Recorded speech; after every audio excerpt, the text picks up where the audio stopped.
Welcome back, everyone. Going to the second part here at Drop Frames. Before we get started with all the stuff that was announced last week and Co's thoughts on the Obsidian game, we're going to talk to the number one Smash Bros. Fan, Zeke the Third here. Oh, stop it. How do you feel? Dude. You didn't even go with it. You were just like, fuck it. We're not going to do this shit. You know what? I should have yes-anded you, and my improv skills are fucking failing me. I'm so sorry. I should have said, yes, I am the world's foremost expert in Super Smash Brothers. I am a Kirby main. Go fuck yourselves. I will take on, I will come on all takers and take on all comers. No,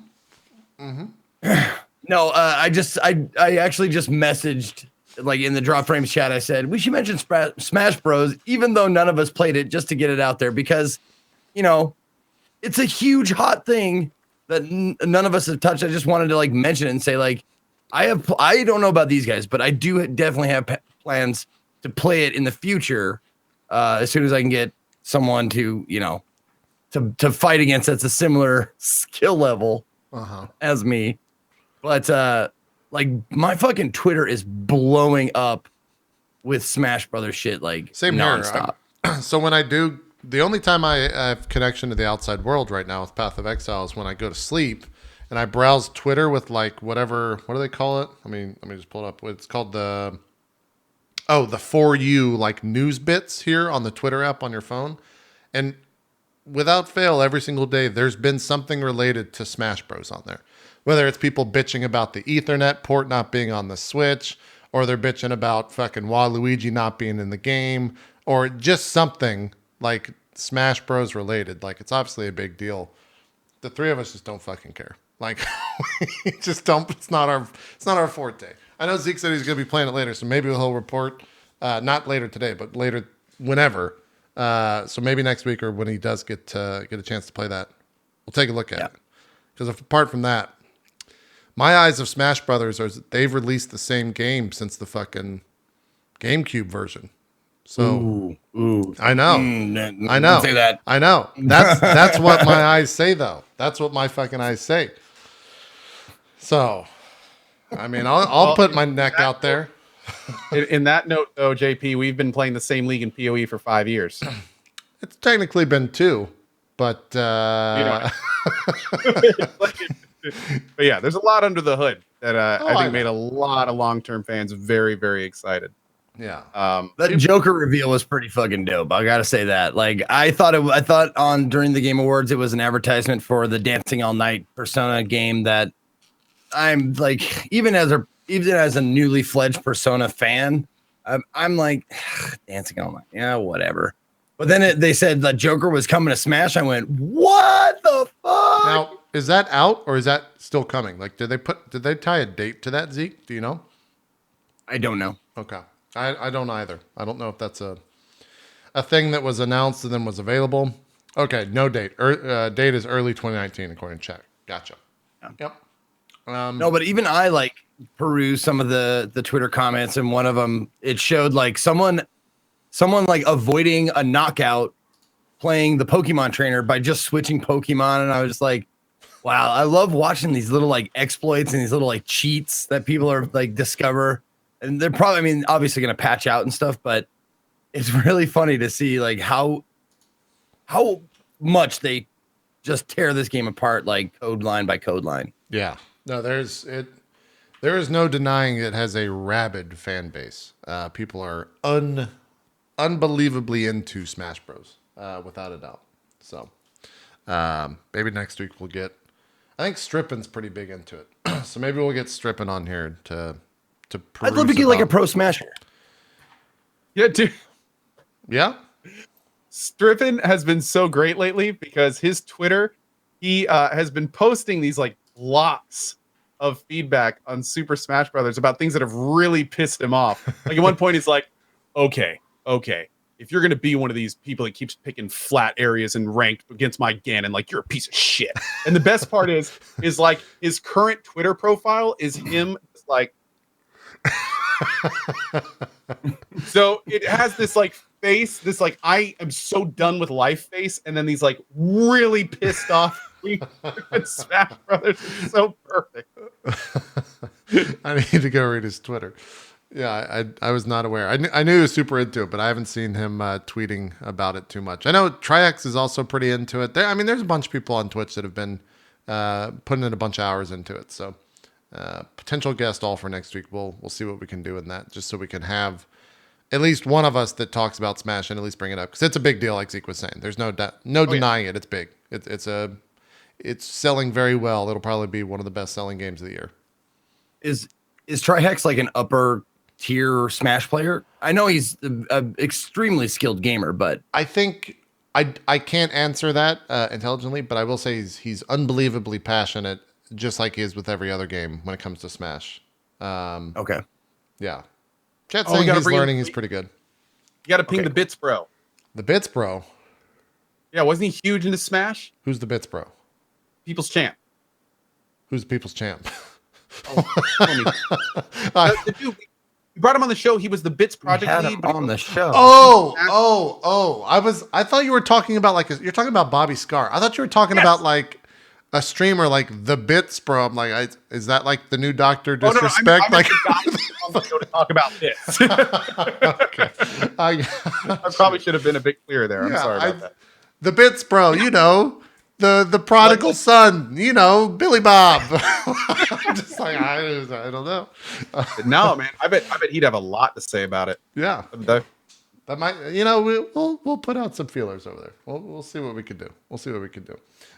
In the meantime, let's talk about the Outer Worlds a little bit. Only because I know you've probably gone a little bit more in depth than just watching this trailer, Code, because they put out like some actual gameplay, right? They put out a 20-minute video of. So what? Yes. Is this just Fallout by Obsidian?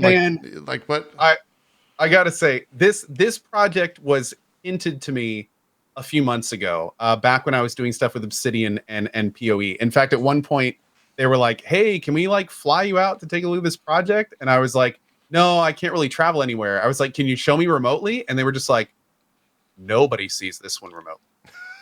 They were like, "No, we can't." But you'll see it soon. And I was like, "Oh, okay." See, I was assuming it was going to be like another CRPG. Same here, yeah. Like Eternity 3 or something. So, and once I saw this, I understood. So basically, there's a good chance that this is going to be Fallout New Vegas 2. It has some of the original Fallout 1 writers, which is amazing. It's got a lot of the same people that worked out on New Vegas there. They have had now years and years and years to improve and iterate on their production cycle. And not only that, it is important to mention, though, that this is not a Microsoft project. So as many people know, Microsoft bought Obsidian. This was pre the purchase. So this is actually this is being published by a Take-Two subsidiary called something Agent, I think. It's that thing you saw at the beginning with like the V's. They're the publisher. So there's been a lot of confusion because they're like, "Oh, Microsoft's bankrolling this one." Not really. Not exactly. But that being said, the 50-minute gameplay trailer looks awesome. The game looks very interesting. Lots and lots of great stuff. And at this point, it's looking so good, man. It's looking so good. And a 2019 release date. I mean, it's almost what people are starting to think is that this may be Obsidian's Fallout 4, where they're like, "We're going to announce this, and then we're going to deliver it in like a rather short time frame, and just kind of like blow everyone hopefully away with hype and awesome." And frankly, I'm been looking around for this game, and I have yet to really read something that is like rained on the parade. Everything so far coming out of, and now granted, at this stage it'd be, that's kind of expected. Yeah. But it's just looking great. It's looking awesome. And they're doing some very interesting things. There's actually, it's kind of interesting because if you watch the Cyberpunk gameplay trailer, particularly about how they talk about the NPCs in the world and stuff, this game is doing a lot of similar things. So like you can have companions, and companions are a huge part of the game, but at the same time, every companion is their own entity. They have their own wants and needs, and if you don't cater to them, they will leave your game. If like for instance, there's in one of the there's like a major corporation, a Borderlands style corporation that kind of like owns everything. And apparently, in you can get members of them, or you can get members of like the Resistance, and then you have to like figure out how to make them play together while still accomplishing your own stuff. And yeah, it's looking good, man. It's looking real good. There's also been a lot of conjecture about like having a mobile base and being able to have like a hub and how deep the development's going to go. And there's been hints of like multi-digit gameplay expectations in terms of hours, or I mean 3+ digits.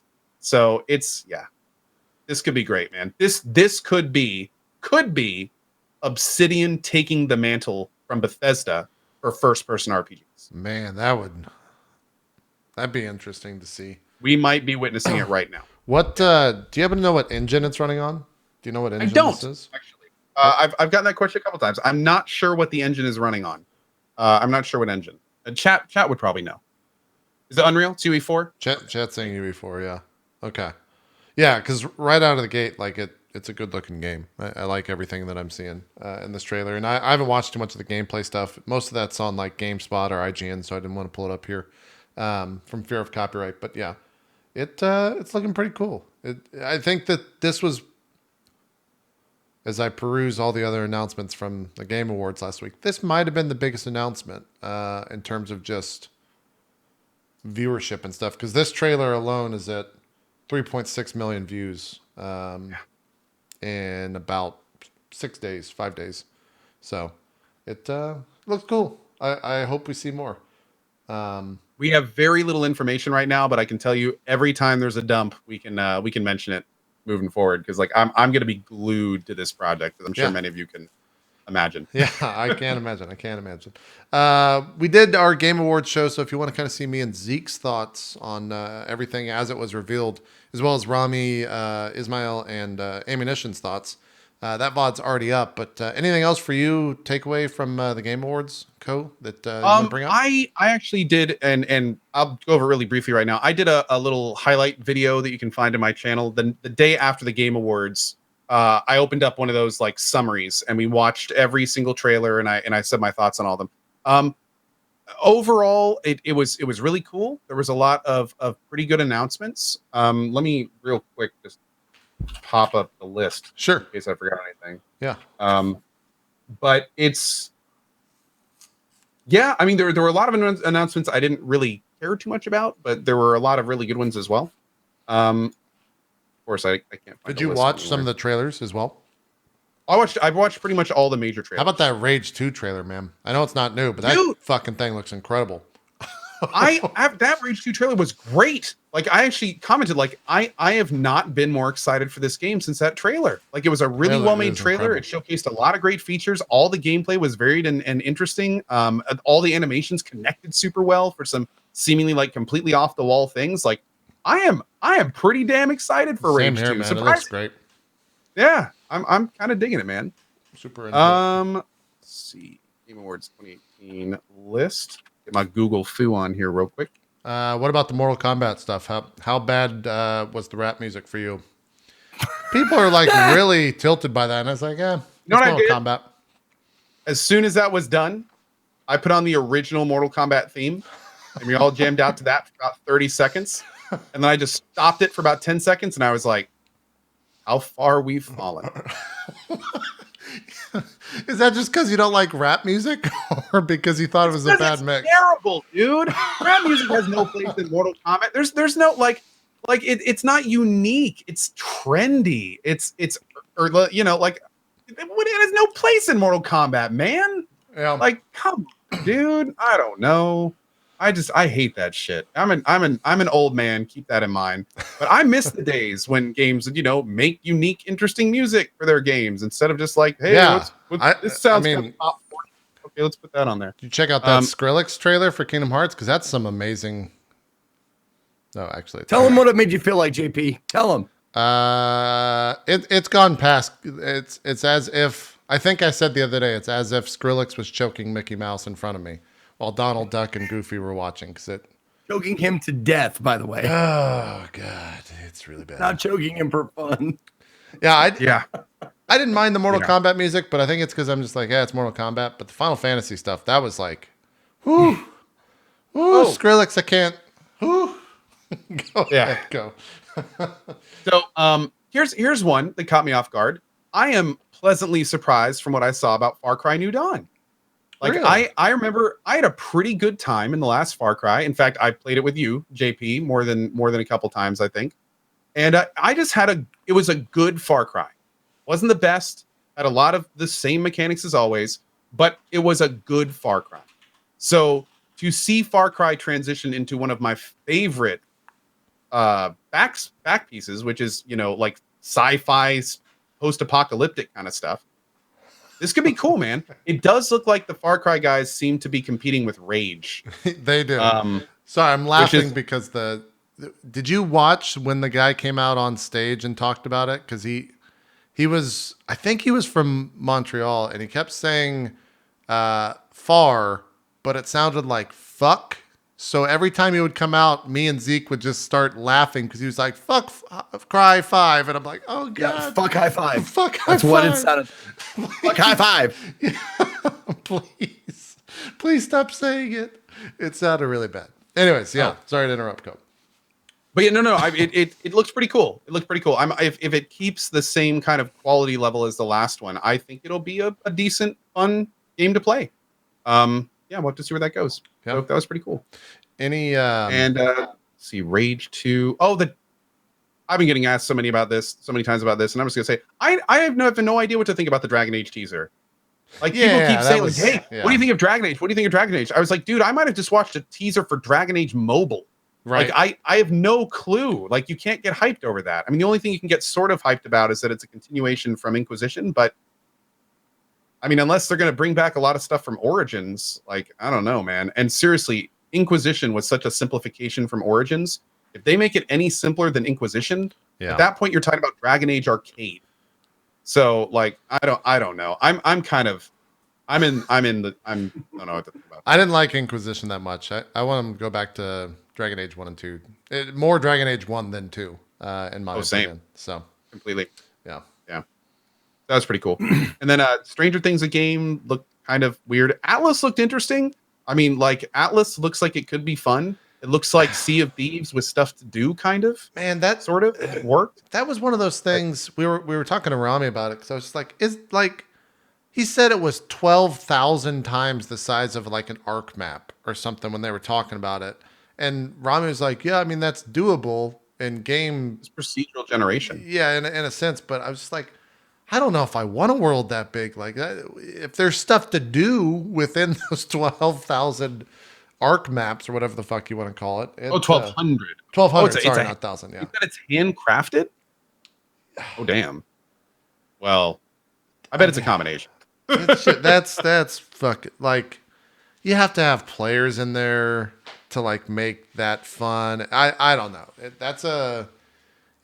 I think coupled with the idea that they pulled out from putting it out there, was it supposed to go live this week, Co? Is that what you were saying? Like the early access was supposed to go live? It was supposed to go live apparently like today or tomorrow, and it got pushed back a week or something. Yeah, I don't know what the exact dates are, but it was, I think it was supposed to be up and ready. And again, like pushing it back a week, that's weird. That's such a weird amount of time. Yeah, what can you get done in a week? Very concerning. Yeah. I agree. What about some of the indie stuff? Were you into any of that? You'll have to remind me some of the indie things. The last Campfire. Cool. Oh, Hades looked kind of cool. Yeah, Hades looked kind of cool. Last Campfire, if that's the one I'm thinking of, that was the Hello Games one. Yeah, I got to admit that. Remember a long time ago how I used to talk about how like the kind of just tropey adventure game that's beginning kind of generic. I kind of feel like that kind of is in there too. I hope it's different. Yeah. And it's something kind of interesting, but I don't know, man. There was another indie game in there that looked like a side-scrolling journey, like lot like a side-scrolling journey. Might have been the Pathless, maybe. That was from the people that made Abzu, that underwater game. Yeah. That one. I mean, it looks like kind of cool, but it was pretty. But I don't know what those games look pretty and stuff. But I mean, like the first time I played Journey, like that was a visceral, like this is a really cool experience. And I feel like I've played 4 or 5 games since then that have just tried to recreate it and not done very well. So it's kind of weird whenever I see one of those games. I'm kind of like, is this going to be another like? Are they just trying to be another Journey kind of thing? Yeah. It's hard to tell these days. Yep.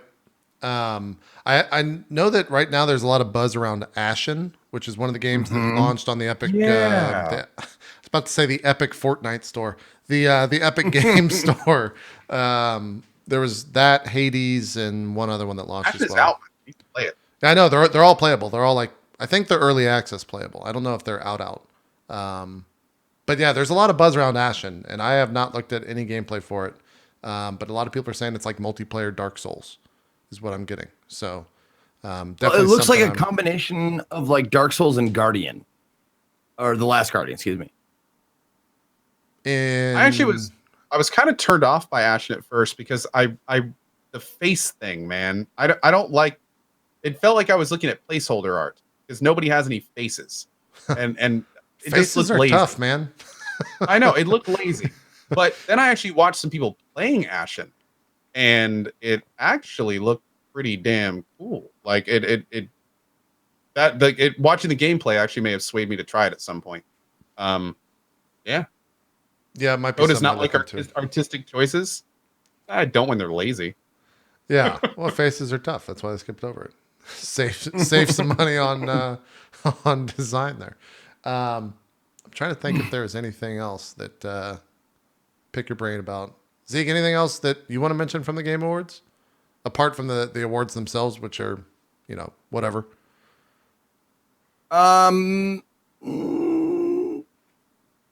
Not really. I think we covered most of the stuff that that stood out for me.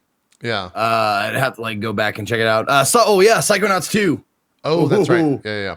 Psychonauts. God damn. I mean, we've been waiting a long time. And it's already been announced and isn't it like it's being Kickstarted, right? Like was Kickstarted. It was figged. I don't know what the verbiage or whatever that for means. fig, not whatever. Yeah.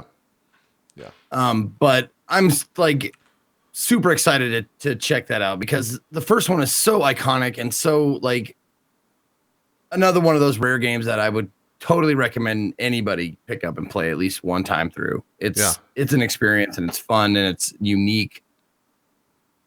Pardon me. Sorry, the coffee is backing up on me. Psychonauts gets people choked up, man. They're I get choked up. I mean, how long have we been waiting for that game? Like 20 years? I don't know. Yeah, 20 or 30 years probably. Roughly. Time. It's been a while. Yeah, I'm hyped about that for sure. I don't want to talk about it, but for whatever reason, the acceptance speech from whose name I'm escaping, the fighter, the furry, Sonic Fox. Yeah, that made a big boom on the internet and got quite political very quickly with the comments that he was saying. Because I think I don't want to even jump into this can of worms. He basically went up there and said that he's like black, gay, a furry, everything that a Republican hates. And so people took that and just kind of went with it. I think that's everything that he said. Yeah. I read a little bit into it. Did a little bit more like digging, I guess, like just poking around and seeing like stuff like that. And I gotta say, dude, like I liked that he was unabashedly, unapologetically himself. Like I like that. Like agree, disagree, whatever. But anybody who is like that outspoken and about, and I'm not talking about like the being gay or being black, but being a furry is not something that's widely accepted by like average like culture. Yeah. That, I was just like, dude, that's awesome. Like I love that shit. Yeah. And also his responses to like tweets and stuff were just so like, oh, I didn't see his like responses. I didn't go that far. He was like, these people are like talking about me, blah, blah, blah. And it, like the last thing in this was like, suck my fucking dick, laugh my ass off. It was great. It was so great. Yeah. I don't know. That's like, yeah, that was it's a weird thing for I'm sure people that to changed get. a lot of hearts and minds. Oh yeah, no, he's out there changing a lot of arts.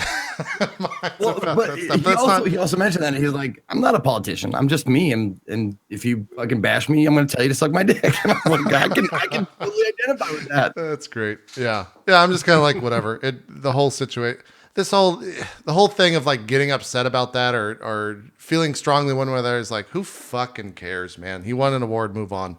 Like it doesn't matter at the end of the day.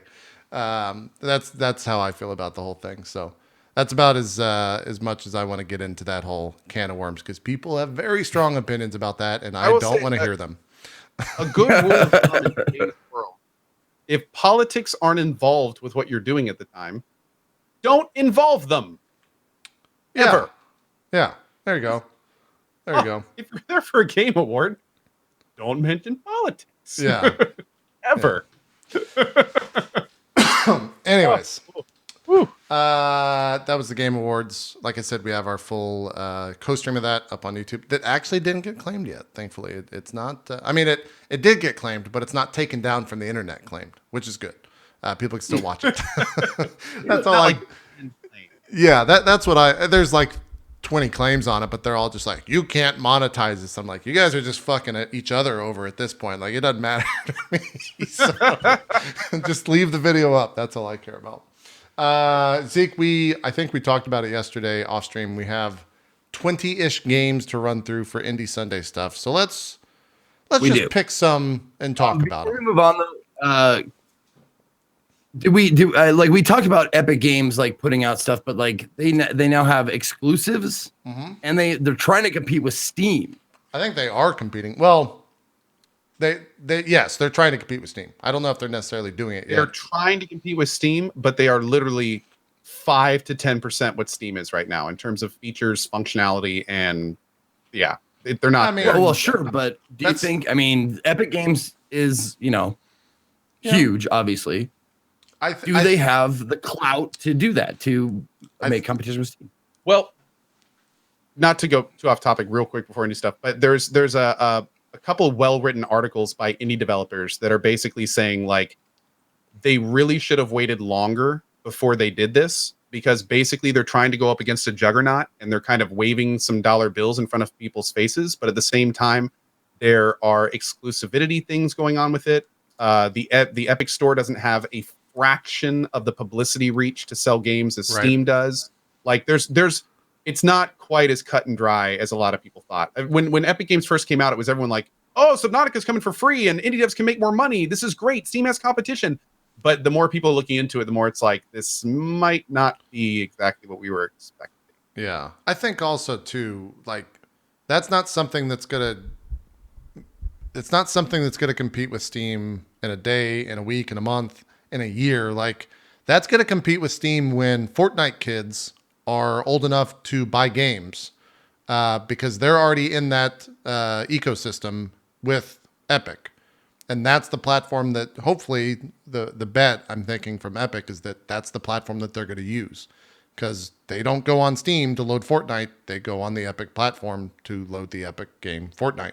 That's true. So we'll see what happens. And I think that conversation can actually be had in like a year from now because like how many games are on the Epic Store compared to Steam? Steam is like this fucking ginormous thing, gargantuan thing. And Epic Games has like, I don't know, 100 games on their platform, maybe. Like, it's like not much.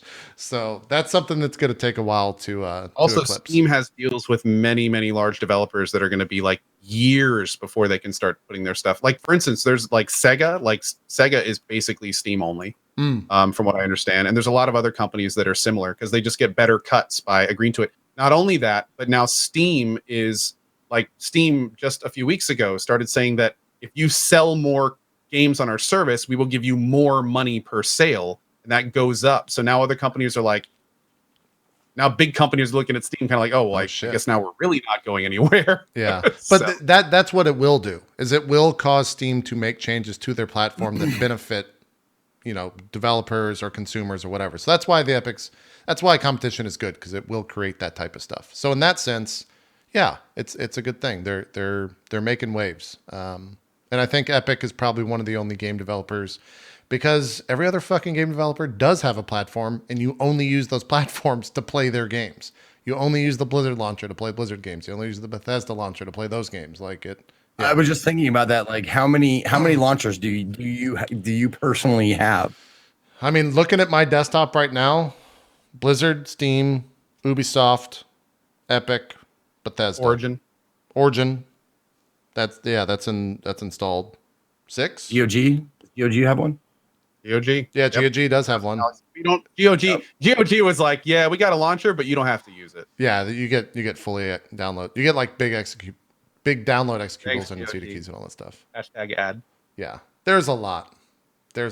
I heard Discord's making a launcher too now, or have one. Oh yeah, Discord has a games deployment service now. They decided to get into. I mean, Twitch, for fuck's sake, has one.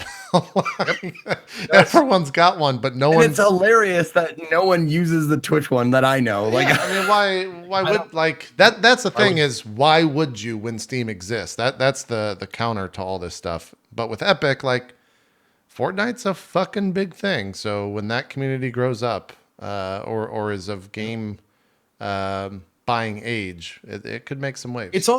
It's so weird though, because like Fortnite is the giant social experience phenomenon right now, but the Epic Store has complete garbage. User handling, chatting, joining each other's games is buggy. You can't make groups before you go. Like that's the thing why a lot of people are scratching their heads. It's like why didn't you wait until you had like a real good product to release instead of just like getting out the most feature stripped version you possibly could of a launcher, as fast as you possibly could. Well, I don't. The counter to that for me is, how long did it take Steam to get that stuff right? Like that's the benefit. Some of it still isn't good. Yeah. That's the benefit that Steam has, is like, we didn't know what was good until they put it out there on Steam, and now people that come out with these platforms these days, they all have to be there from the get-go. So it's so much more of a, I guess, investment to like get off the ground running. So. We'll see. It's a good thing, though. I hope they do well. Overall. Yeah, I hope they do well. Overall, it's a good thing. Anyways, Zeke, indie stuff. We're now limited to 45 minutes, so we got to run through this because I know there's a lot. And not necessarily wrong, but I know you had some games in particular that you want to pick out, so we can kind of do that. Where do you want to begin? Let's see. When was I just don't know which broadcast of Indie Sunday was the last. Or is the one where it starts, where we haven't seen any of them yet? I don't even know where to begin with that, man. Let's see. Visage. I think Visage was the first game I wrote down. And that was... oh my God, no. That can't be right. See, this is from... I played it on November 2nd? Yeah. Has it been that long? Yes. Yeah, we have not done an indie thing since like November. Because remember, we took all of November off practically. So... Okay. Yeah. If you can find the November 2nd Indie Sunday cast, that's probably... Got it. Well, there's also day 1 and day 2. I'll just pull up both. All right, you're doing Indie Week. Yeah, we didn't talk about Indie Week at all. Like that's what I'm saying. It's been a while. That can't be right. I didn't do... November 2nd is a Friday. That's so weird. I don't know. The VODs might be messed up. I'm just going to do this. What is this game? Have we talked about this one yet? It doesn't label them anymore, does it? No. Twitch decided to do away with that useful feature. God damn, man. That was so useful for only people like me. Yeah. It was really fucking useful for these. I'm not going to lie. Yeah, I don't know what this is. Do you know? It's a walking around game. Oh, this one with the camera. This is Visage. Okay, cool. Oh, great. We did it. Yep. Excellent. Okay, perfect. Visage. There it is. Boom. I played this game this was a hot game for people who liked horror titles for a while. There was a lot of people who picked it up and played this. I think I'm pretty sure like any bigger streamer that plays horror games played this. I think Dan played it. But I picked it up thinking, I was like, this is going to be a fucking great game. And it's going to be like, I'm going to love it. and it kind of it's pretty good, but it kind of let me down a little bit. It wasn't as good as I wanted it to be. It's been a long time since I played it. It's still in early access. Let me just say that right out the gate. It's still in early access. It's $24.99. Maybe that soured me a little bit. That is $24.99.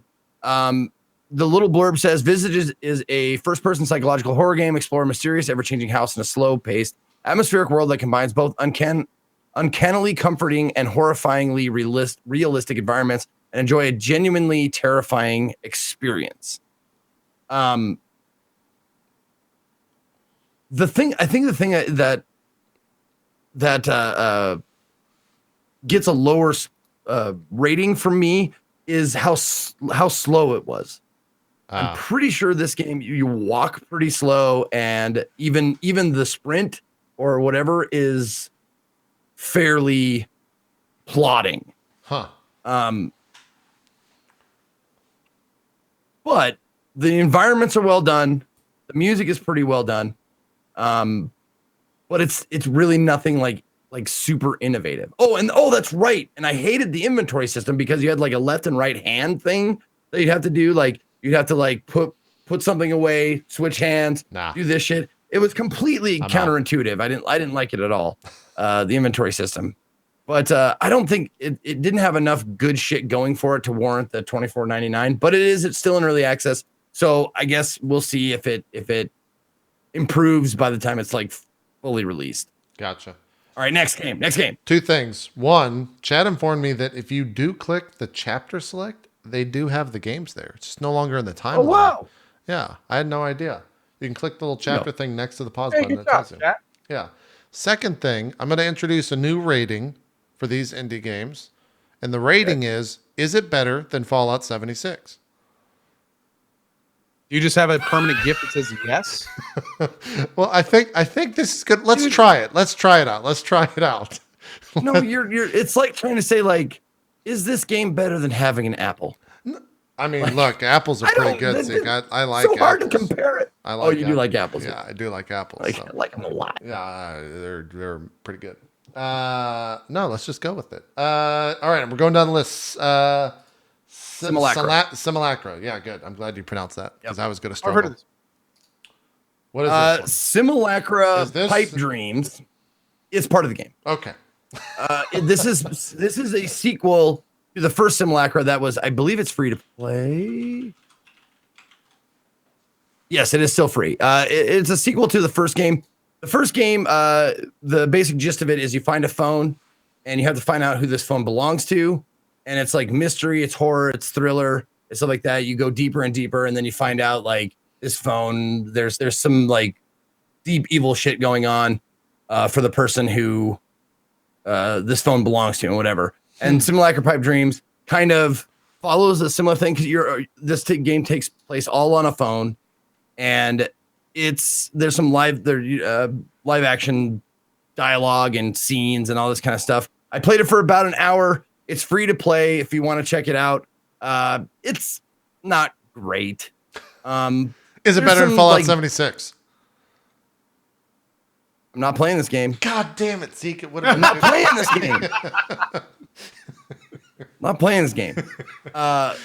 Normally I would. You know what? Yes, I will. Okay, great. Is it better than Fallout 76? No, it's not. Boom. Don't play this game. But it's free. So yes, it is. Oh, it's free. Okay. Yeah. A little it's absolutely twist free. Little twist. If you want to look at it, it's totally free to download and play. It's got some like welcome to the game style. Like you see how like the font style is different. Mm-hmm. That's because like you're texting back and forth with this person, and the person talking to you is the regular font, and then they get possessed or something, and that's the different font. And there's, it's kind of cheesy, and it's like it's fun for like, I don't know, like half an hour, and then I got kind of bored. Is there fake Twitter client Jabber? Yep, that's a good name. I like that. I'm into that. What is Slasher's Keep, Zeke? The next game that was played. Slasher's Keep was actually kind of surprisingly fun. What the? Go ahead. No, it's a first person slashing game where everything is 2D.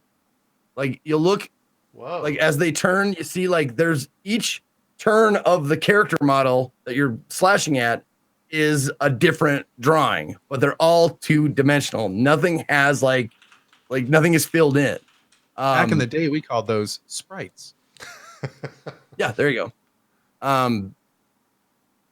But it's a role-playing game through and through.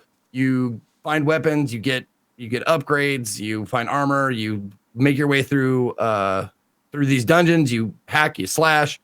It's just like this, and you get upgrades, you craft stuff. The art style is pretty charming, and the game clips along. However, it is set up kind of like a roguelike, where I think you keep your levels. Like when you level up, you add to strength and intelligence and stuff, but you lose all of your items. So you go back to the very beginning, lose all your items, but you keep the levels, I think. Slashers Keep is the name of it. It is still in early access as well. $13.99 on Steam right now. It says, the blurb says, hack, slash, shoot, and loot your way through procedurally generated dungeons. Smack your enemies into spikes with your inventory sack, which is harder than anything. It's harder than it looks, because they'll show you like you have a sack of your inventory, like all the shit you're carrying around, and you can use your sword, but it's like the back off move, like in Left 4 Dead, where you can like just back people off and then shoot again. Mm-hmm.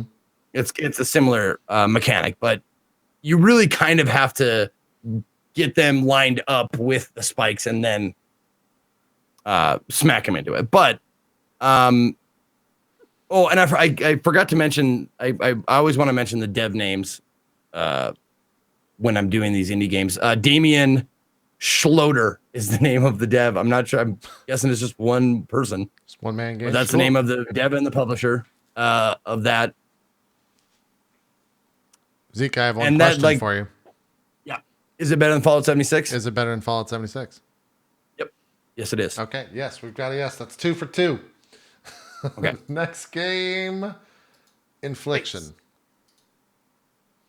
Infliction. Okay, how long did I play this one for? Oh, wow. I love horror games, if you can't tell. This truly is the scariest of games. What the fuck, Zeke? I played this. No, I played this game for about 3 hours. And Infliction is an interactive nightmare, a journey into the dark secrets of a fractured home. Wander through the heartbreaking remnants of a once happy family, piecing together clues and trying to atone for past sins. All the while, a malevolent force dogs your footsteps, seeking violent retribution. This game is by Caustic Reality. It is $19.99 on Steam. And trying to think, can you go a little bit further in the story here? What's the payoff here from this book? Is there a jump scare or something at the end of this?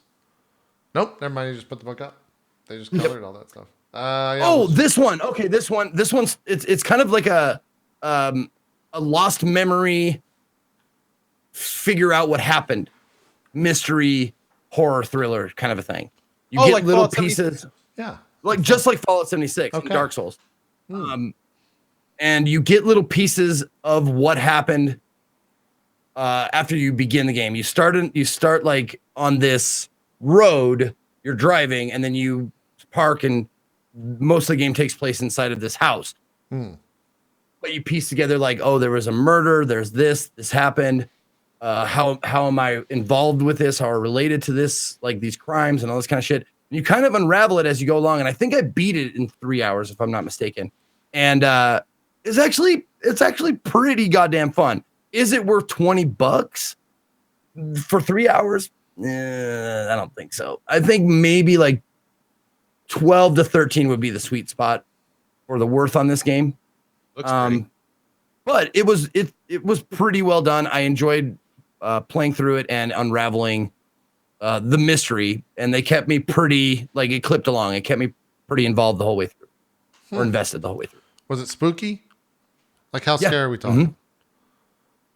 It's scarier than Fallout 76. Okay. I mean, that's pretty terrifying. That's pretty terrifying. On a scale of like 1 to 5, I mean, is it a 3? we're comparing it to other horror games, probably like a 3, 3.5. Okay. All right. Let me switch out VODs here real quick because we're done with that one. And we're on to the next one, which begins with The Missing.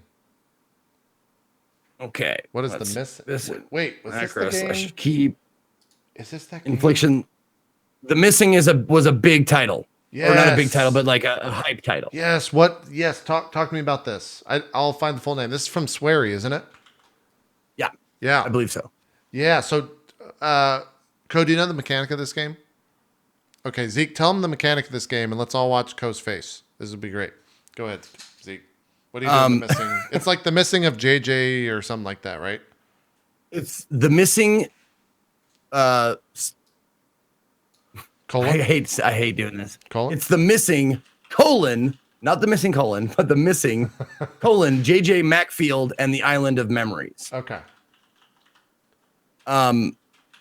So the blurb is JJ scours Memoria Island to find her best friend who has gone missing during a camping trip. In order to save her best friend, she puts her own body and life on the line, reviving infinitely. She presses forward. Why did she go missing? What is going on in this world? One of the developed by White Owls, published by Arc Systems, and it's $30, so pretty pricey. But one of the mechanics of this game is one of the major mechanics is you die. And you die and you come back as a ghost zombie thing. You come back as body parts. You basically dismember this girl, and you come back as like her leg, and then her leg allows you to go through puzzles, and then you like if you you're revive. if you're just a torso, you like kind of like crawl through like underneath barbed wire and shit like that. You can Like, just you be have a to make head. sure to Yeah. attach the right body parts in order to progress. Like that's a little bit further than this. There we go. But yes, dying is part of puzzle solving in this, or being dismembered is part of puzzle solving in this. Now, did you finish this game this? made on a dare or something? It's Swery. Swery's fucking. He makes some wild games. So, I mean, that's kind of what you get with Swery. Zeke, did you beat this? Because I've been told that this game towards the end gets like remarkable. Like this was one of the candidates for like Indie of the Year or whatever. It and that I saw that, and I only played it for a little less than like an hour and a half. I played it for about an hour and a half, and here's one of the parts where you have to like see that barbed wire. Maybe this one. Anyways, I'm pretty sure that's you hit the barbed wire and pieces of you fly off. Yeah, we get to a part where it shows whatever that mechanic is. Like, does she doesn't just like pull her own limbs off? Yes. Like, how does it? You can. Well, there you go. Yeah. See that thing that with the sparkles coming out of it? That's my arm. Yeah. So, and I think I can pick it up. Oh, now you're like a torso, or no, you don't have legs or something. Oh, now you're full body. Does the game explain why this is happening at all? I think toward the end it does. That's why I think it's like a big. That's why I think it was like one of the indie games of the year. Oh, okay. So it's not just random girl goes to an island to find her friend, but it's like random girl goes to an island to find her friend and discover whatever the hell is going on in the rest of the game, kind of thing. Yeah, I'm gonna skip ahead again and see if. Oh, okay, that's where you ended. I want to see some of this fucking dismemberment. Oh, she looks kind of cool. Yeah, like it reviewed pretty well. Maybe I didn't give it enough time, but in an hour and a half, it's a little slow. It's not only a little slow, but it's not loud or fast or colorful or like that kind of stuff. And for indie days, I don't want to even chance the boredom because I have so many games to get through. Might as well just switch the game. And I probably didn't give this as much time as I could have, but it looks beautiful.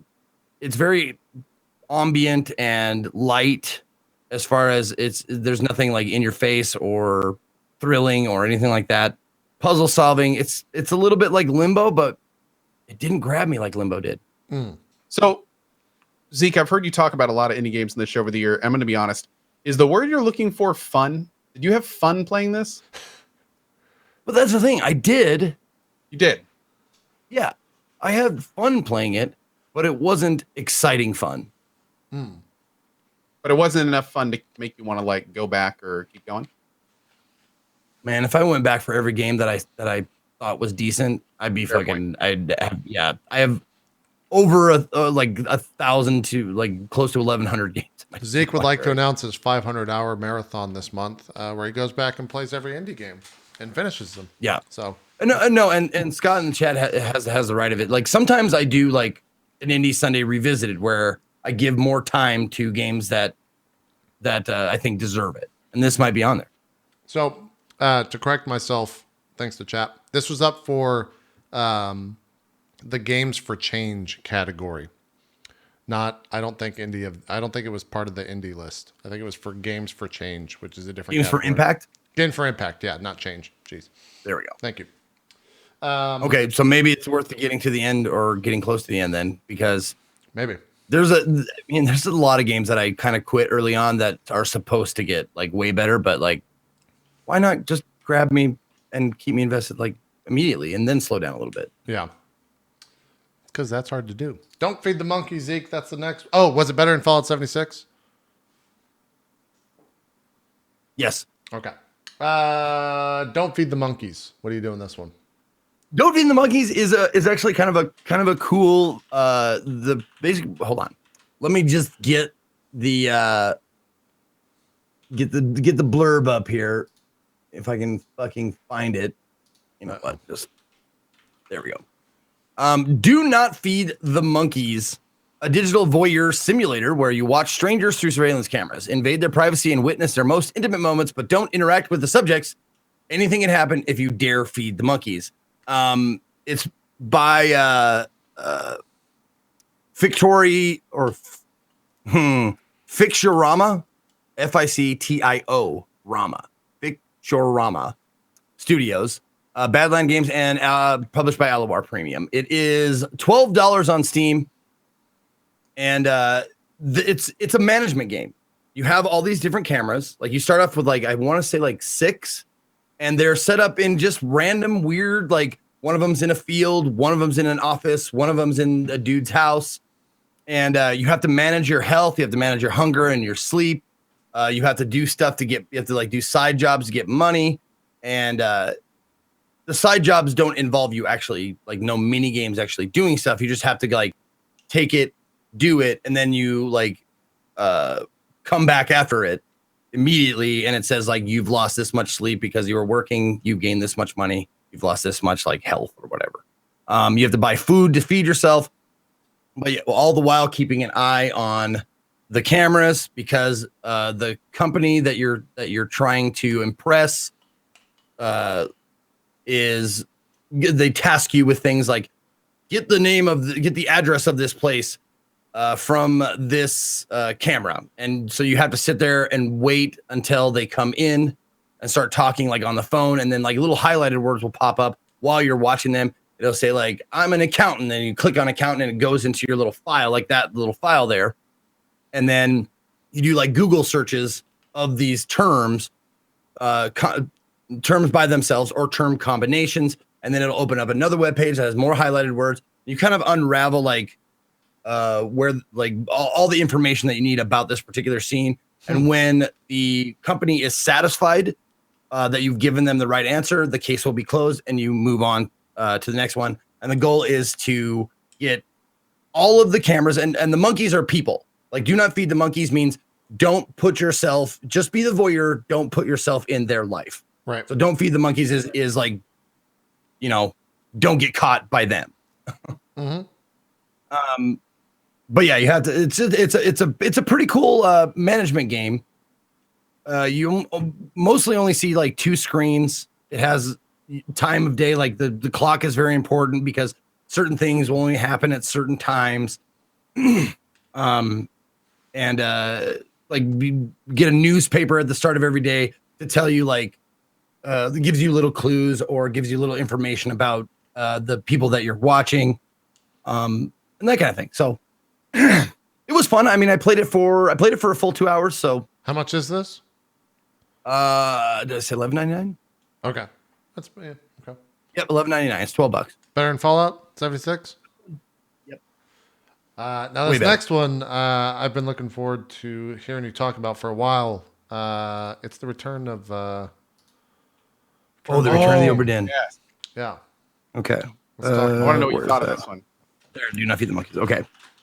The Return of the Obra Dinn was one of the games because I did Indie Week, and then because when I do an Indie Week, it's usually to make up for missing Indie Sundays. I'll do 4 days of indies, and then the 5th day is revisiting the ones that I really liked, and I ended up totally revisiting this one because it's a mystery. Is like the one word description. It's a mystery. Right. You have to unravel what happened to the Obra Dinn. Also, before you jump into this, I just want everyone to know this is from the person that made Papers, Please, right? Yep. Okay. Yes. The person that made Paper, Please made this game. Just remember that with everything you're about to see, because they could not be more different. And continue, Zeke. Sorry to interrupt. No, it's all good. The blurb says Lost at Sea 1803, the good ship Obra Dinn, and that's it. That's all they give you. It developed by Lucas Pope, published by 3909.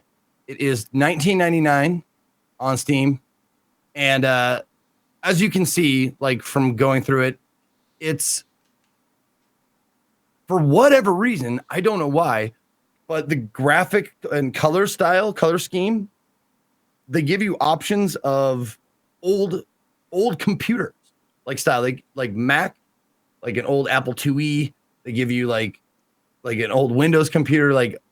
I think you get like 3 different, like some of them are blue, some of them are green, but they have all different like pixelated old style graphics.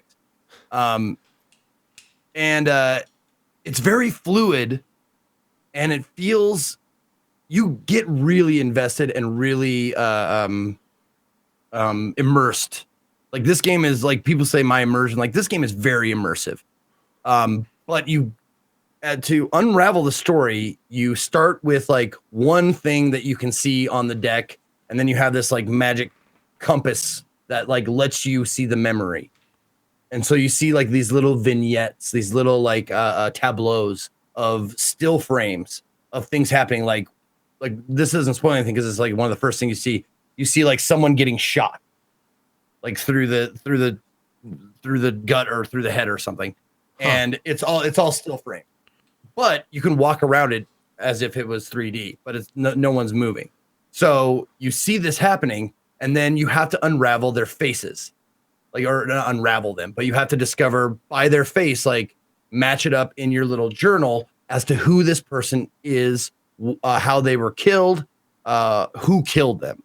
And as you go along, the faces on this little poster has everybody. I think you have to unravel everybody's mystery, like what happened to every single person.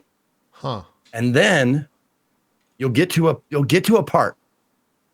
You'll look in someone's memory, and then the whole thing just goes like, oh fuck. Okay. Like you go like, oh shit, we're gonna get weird, and it's fucking awesome. It's awesome. Okay. That's a good pitch. That's a good pitch. But that we'll invest $10 million. Because you're like, murder mystery. You're like, okay, this happened. And then you get in this one memory. It's like, all right, let's see what happened next. And you look, you're like, whoa, shit, really? Oh. And then it becomes all about that. It's great. Fantastic. I recommend it. Better than Fallout 76? Yes. A complaint that I've seen about this game is that it's tough to look at after a while. Like your eyes start to hurt because of the way that it is, like the way the game looks. Can you talk about that at all? I think that I had a lot of complaints from people watching my stream. Yeah. Artifacting badly, like when I was moving around, because it doesn't react well with bummer. the Twitch encoder. Yeah. Or whatever it's called. Yeah. It definitely artifacts a lot. That makes sense. But I'm old, man. I remember these computers. Like this is what I fucking learned on in elementary school and junior high school. Like when I was playing like like cannon fodder in the library during lunchtime. Yeah. How you completed it? I'm assuming. No, I did not. I did not finish it. Oh, okay. How many Apparently, hours? It's not too long of a game. Like people were saying, like I think 5 to 6 hours. Okay. So I probably have. It looks like I played it 3 hours. Okay. So I probably have like quite a bit more time left. Definitely something you're going back to. You want to finish this? The thing with this game is I really enjoyed it, but like take into account the artifacting and the graphics, and people were saying like, oh man, I couldn't do this forever. Like this is what I was talking about. Like you see the little vignettes and then you go inside of their memory, they put themselves on the map. Anyways, that was a side note. But the artifacting and all that kind of shit. And also there's a lot of just thinking. You just sit there and think, yeah. You think, and it's probably like just super fucking boring, just like, okay, and then you're looking at this guy's face for like 5 minutes. You're like, guy's face, I've seen it, and he goes here, and he's a part of this little thing, and it's just a lot of that. Yeah. How much is the Return of Oberdeen again? $20? $19.99. Yeah. Okay. Cool. Yeah. I guess the price point, and very, it was, very worth it though, those that have beaten it. Yeah, everyone speaks very, very highly of this game that has played it. From the indie devs around the indie scene, from people like Dodger to critics to Zeke. Everyone speaks very highly of it. So it's supposed to be remarkable. Well, and with over 2,500 reviews in Steam, it's still overwhelmingly positive. Yeah, which I think means like, yeah. Oh wow, 98%. Positive reviews. Damn. That's what that means. There you go. Yeah, supposed to be pretty good. Chat's asking about the music. Oh, it's fantastic. Okay. What would you say? Fantastic. What would you liken it to? What is it? I like it's like shanties, like sea shanties, but not like intrusive. Okay. They're not like pirate song. Gotcha. Cool. And also, I mean, the sound design is really good too. Oh, in terms of just everything that's happening. Okay. God's Basement is the next game. Binding of Isaac? What is God's Basement? This is like Dark Souls meets Binding of Isaac. Jesus. God's Basement is very indie, meaning like you can tell like this didn't have a ton of money. Oh, okay. From like behind it. God's Basement is a first-person narrative-driven single-player horror game. Uncover the secrets of an afterlife shrouded in mystery as an entity known as the Operator leads you deeper into the fringes of a seemingly eternal purgatory. It's by Erebus, developed and published, Erebus. It is $14.99 on Steam, and I played it for 3 hours, and I played through it. Okay. But the fact that I played all the way to the end gives it some credence. This game was more fun than I expected. Like I was like, oh, it's an indie horror game. I'm expecting to laugh at it and stuff like that. But as you move through the game, it's very cool to have like a disembodied voice kind of telling you what's going on, because the whole premise of it is you're in a place that you think you're pretty sure you're dead, but you're not sure if you're like heaven, hell, purgatory. And the voice tells you like, it's common to lose your memory after you die. So we're going to play a game. And by the end of this, you should discover where you are and that kind of stuff. And it was fun. There's some very tedious parts in the game for sure, but it kept me going long enough that I wanted to finish it. I wanted to see where it went. What was that notification that just popped up? Well, I didn't see anything. What are you talking about? It's back. I have no idea what I don't see anything. What are you talking about? What notification are you talking about? Yeah. It's going to do it for today's show. Is this the last one of this particular broadcast? It is, yeah. So this is kind of a decent stopping point. We'll pick it up from there. Yeah. Yeah, this was from Indie Week. That was day one. and I think we did day 2 as well. So Yep. I still have so we still have day 3, day 4, 5, day 5, and then 2 indie Sundays, I think. 9, 10, 11, 12, 13 more games just for Indie Week, and then 4 more that I played for like an actual day. Okay. Here's what we can do in this final 10 minutes, since we do have 10 minutes, Zeke. We haven't talked about Warframe Fortuna. That's a thing that came out, and we just haven't talked about it on the show at all. So I didn't touch it. I know Code played a little bit of it. You're upset that we're bringing it up? What? Because I literally just maxed my faction like last week, and apparently something really cool happens, and I'm waiting to do it on stream, and I should have done it before the show so I could have talked about it a little bit. Oh, well, I mean, we haven't talked about Fortuna at all. So I'm just curious, like, was it a good update? Was it like, how is it? How is Warframe right now? With It's this current great. update? Okay. It's doing really well. Yeah. Warframe is going awesome. Fortuna is a really great new open area. It released with a few bugs, but not nearly as many as people were anticipating. The factions and characters have been really cool. The bounties have been working. The hoverboarding is pretty fun and works surprisingly well. It's better than Fallout 76. There's no more Arcwing thing now, so like Really? you can just randomly take off whenever you want. You don't have to like get charges and stuff. So they made it that's super awesome. easy to use. The big new fights are going in very soon. The big spider bosses, and apparently, everyone's super jazzed about that. Garuda, the new Warframe, people are loving it. Mine's actually just got done cooking. I'm going to be checking her out for the first time next time I play. And the new alternate fire weapons are really cool. I've heard great things about the pets, but I haven't actually done any myself yet. And it's just another great Warframe update. Zeke, how's the pimp life? Just in general, not talking about the game. Like, are you doing all right? I'm keeping that the pimp hand strong. Okay, I'll just good. say that. Good, great, glad to hear it. No, the Warframe Fortuna is fantastic. It was a lot of fun. They added a lot of cool environments. I love. Did they have snow before this? I don't remember seeing any. Very well, little that was areas, but nothing like this. Yeah, it was definitely a very, very cool addition. The trucking around on your hoverboard is as cool as you think it is. There is kind of something I didn't like about it was I wish it had like lock on grinding like a la Tony Hawk, where you get close to something and you press the grind button and it just locks on and you can go. Like, this is a little bit more let me see if I can find less precise. Yeah. Get gooder. It's more spongy, like molassesy, like you're like trying to turn. It's not like sharp turning, stuff like that.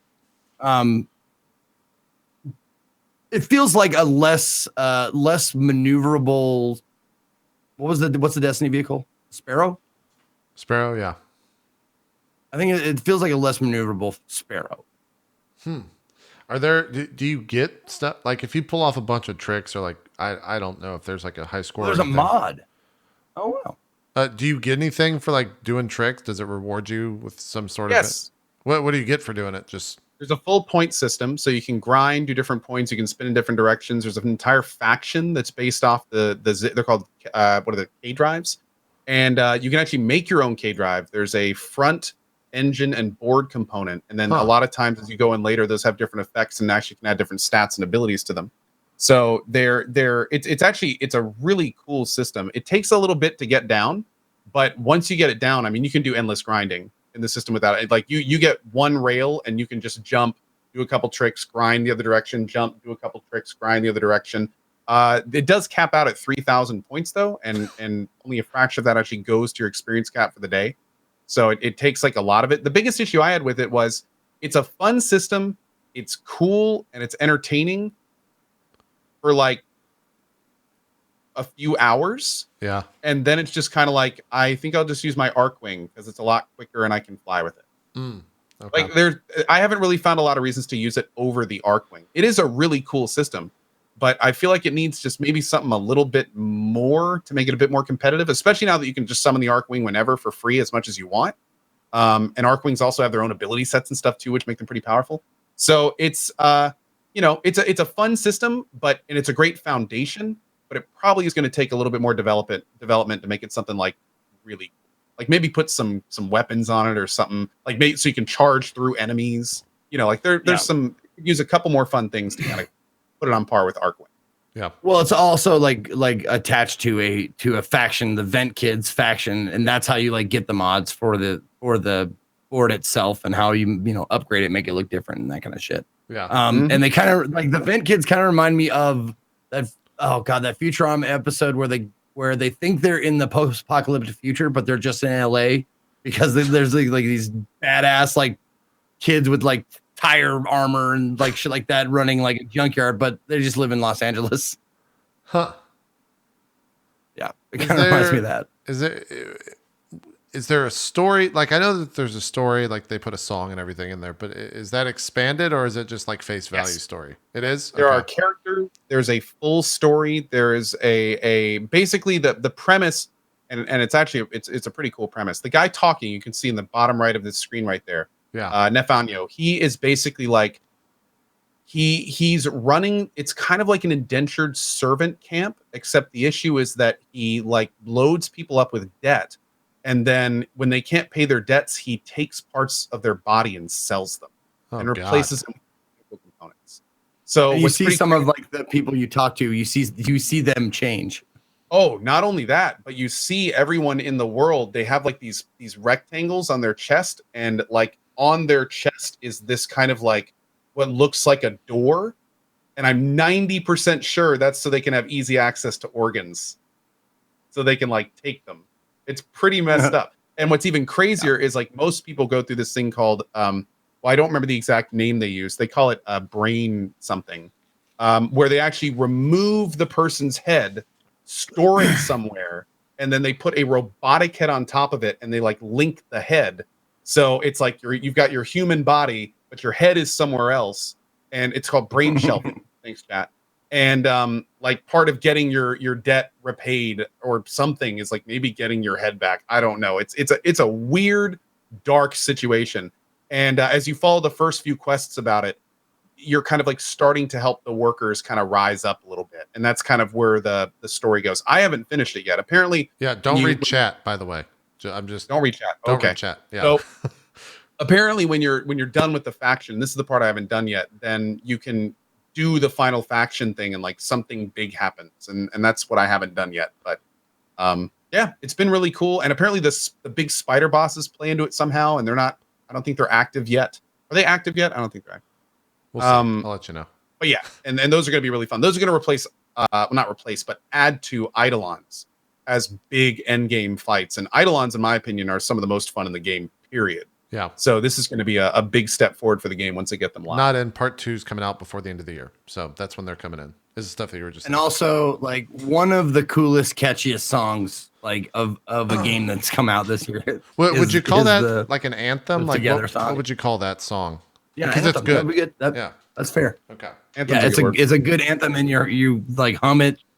And I was like humming it and making up new lyrics to it because it's got a really like cool like driving beat to it, and it's easy to like come up with your own lyrics with it. What's even cooler is if you just walk around Fortuna, you can stand next to random NPCs while they're working, and they'll literally just start going.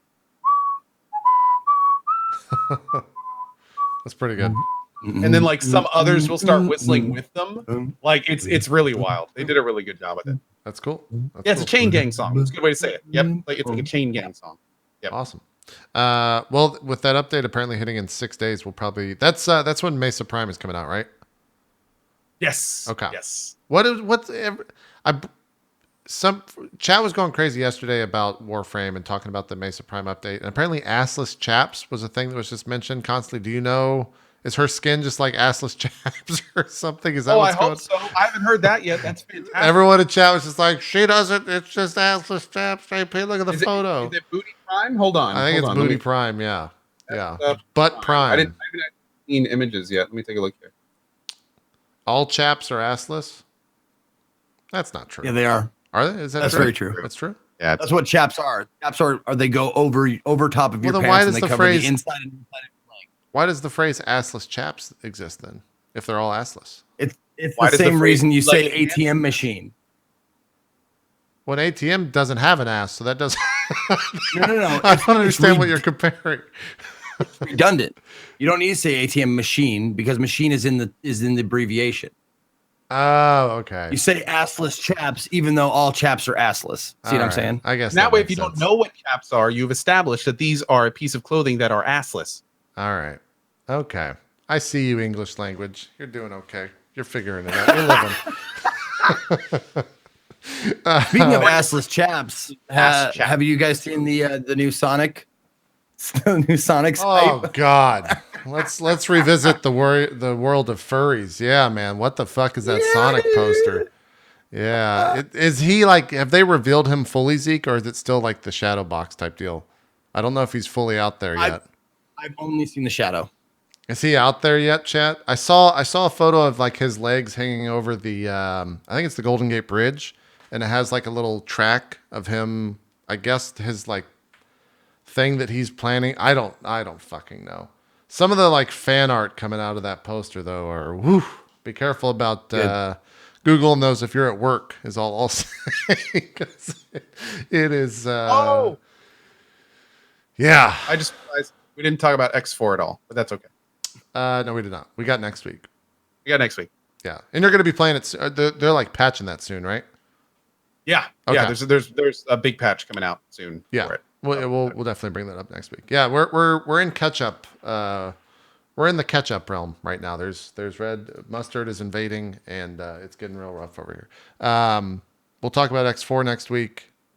We'll talk about other stuff, indie stuff, more indie More Sunday indie stuff. games. Yep. Yeah. Yes, I will be talking about Lost in Vivo next week as well. What is Lost Bendy Vivo? and the Ink Oh. Machine. Gotcha. Shape-shifting detective, which we never talked about, which is by the contradiction. It's by the liar guys. Cool. Lots of stuff next week. Yeah. Mhm. We'll have another show, as we always do. Well, as we usually do on Wednesdays at 1:00 Eastern. We should do some shout outs though and call it a show. Zeke, you look like you really want to say something. You got it's on like No, I did. I might have mixed up the Spot the Liar game with Dr. Decker because they're kind of similar FMV games. So I wanted to correct that okay. if I was wrong. Correction accepted. Is it better than Fallout 76 though, Zeke? Oh, for sure. Okay. All right. Do some shout outs for us. We'll do. What up, everybody? Thank you very much for hanging out with us today. Thank you to Co and JP. As always, my name is Ezekiel III. You can find me at or slash Ezekiel _III. I have new emotes, so if you want to sub to me, now's a great time because I have fucking great new emotes, man. I redid all the pictures for all the faces and emotions and all that kind of shit. They're all uniform. They're all the same lighting. They're all the same beard length, and they're all the same color. No more pink. No more pink fist. Damn. You But, kept Zeke Dog? That was not even my choice. I deleted it and my chat fucking rioted. They're like, we want Kodog back. Oddly enough, JP Binky, they didn't care. I think it needs that much. They wanted my happy, the JP happy emote that I have. Yeah. Well, They wanted that one back. my lawyers will be in contact, Zeke. That's all I'll say. Yeah. Anyways, I'm not sure if I'm doing anything later today. I have tentative plans, but we'll see. Follow my Twitter and I'll tell you what's going on. But definitely tomorrow, for sure, 100% at noon Pacific, I will be playing and possibly finishing Mutant Year Zero. Nice. Awesome stuff. Co, some shout outs. It's good to be back. As always, big thanks to JP and Zeke for a very fun week of catch up this week and even more next week. My name is Co. Hi, it's nice to see you. I'm streaming every day these days at 10 a.m. or earlier while I get my exercise stuff in order. Right now, I'm actually going to be playing Mutant Year Zero as soon as the stream is over. So as soon as I'm off here, I'm going to be playing that for just about an hour before I have to go help out with my wife and kid this afternoon. And then tomorrow morning at 10 a.m. EST or earlier, we'll be starting Mutant Year Zero and finishing it, and then continuing more of Path of Exile after that. Then we got all sorts of fun stuff coming up after that. So hope to see you then. And as always, thank you guys for watching. Awesome stuff. Real quick tidbit of news. Did you see The Witcher and Monster Hunter Co? Did you get spammed with that? Okay. All right. I just felt like we should mention that. 'Cause it's fucking weird, man. He's showing up in Soul Calibur and now he's in Monster Hunter. It's gonna be so weird seeing Geralt with Monster Hunter weapons. Can you imagine a little cat standing next to him? Yeah, I don't know. It's weird. I hope they have a Siri outfit for the cat. I wonder how that would work. That's if not, they should do that. Capcom, you should make it. Anyways, that's the show. We're done. We're out of here. We will see you guys next week for more Drop Frames, and we'll let you know about the Game of the Year show. It's either going to be January the 1st or January the 2nd. We just got to figure out which day it's going to be. So once we get that nailed down, we will put it out there to the masses. That's yeah, send those categories to our chat. Yes. Yeah, I'll put the category. I did know what you were talking about first. Okay. So I just kept waving awkwardly. We're out of here. I'll save the categories to the chat. We should also have some community Game of the Year list coming out in the next couple of weeks that will allow you guys to vote on. That'll be part of the award show as well. So we're out of here. We'll see you next week for more Drop Frames. Bye.